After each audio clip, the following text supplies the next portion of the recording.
জোর মুখ লেগেছে, একটু মুখে আসে।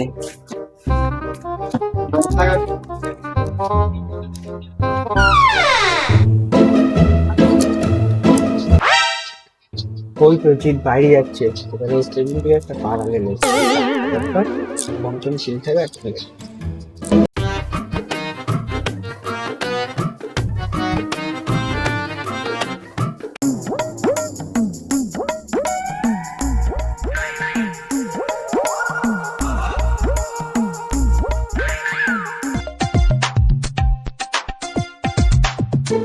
এই দেখো সুরজ মানে জিতের কেবিনে কি করে আমাকে ঢুকছে।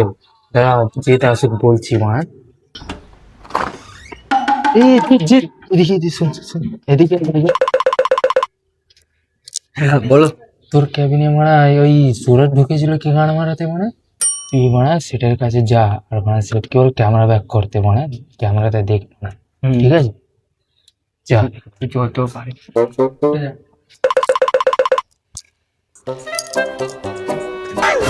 স্যার সাহেব বললো আমাকে সুরাজ আমার ক্যামেরা ঢুকেছে, ক্যামেরা এক করে দেখো তো কি হয়েছে কেসটা। হ্যাঁ কি বলছিস? সত্যি বলছিস তো? ঠিক আছে, আমি তাহলে ক্যামেরাটা ব্যাক করে দেখছি। হ্যাঁ এই সত্যি করেই তো সুরাজ মুখে পাড়াটা ভরে নিল। দেখলেন স্যার, আমি ভাবিনি যে ওরকম কাজ করবে।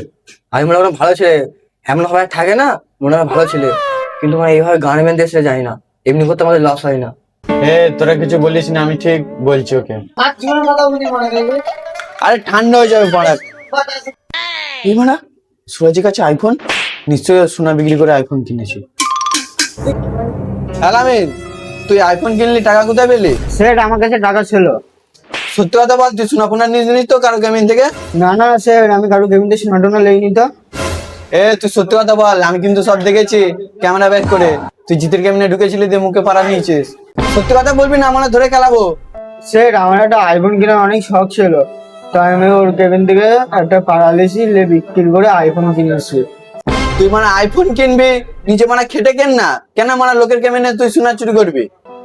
স্যার আমার ভুল হয়ে গেছে, এই কান টান ধরতেছি, আমি আর কিছু করবো না, আর চুরি করবো না। আমি জানি আমার এমনি রেকর্ড খারাপ, 2-3 বার ধরা পড়েছি, এই লাস্ট বার ধরা পড়েছি। আমি আর এবার থেকে ভালো হয়ে যাবো, আমি আর চুরি করবো না, এবার আমার ক্ষমা করে দাও।